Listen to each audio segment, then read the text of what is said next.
des images impressionnantes des feux en Amazonie. L'une de nos équipes a pu survoler la zone. Le constat est accablant et inquiétant. 1130 départs de feu en 24 heures et le combat paraît inégal, même si l'armée brésilienne a été appelée en renfort. Benoît Cristal, Jean-François Drouillet, Julien Brévillier. La forêt amazonienne disparaît peu à peu derrière une épaisse fumée. La visibilité est très mauvaise. Après 1 heure de vol, notre pilote n'est pas rassuré. La situation n'est pas bonne. Je n'aime pas du tout ce qui se passe ici. Voici ce qu'il redoute. Le spectacle de la forêt brûlée sur plusieurs kilomètres. Le résultat des centaines de nouveaux incendies qui se sont déclarés ces derniers jours dans la région.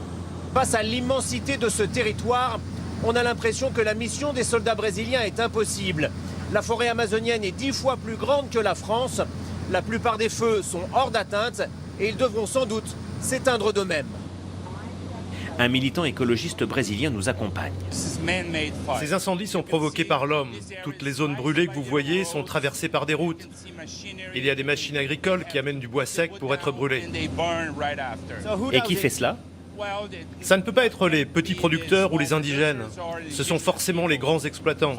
Ils ouvrent de nouveaux espaces dans la forêt pour l'industrie agricole. Alors que nous atterrissons, les avions militaires brésiliens continuent leur rotation.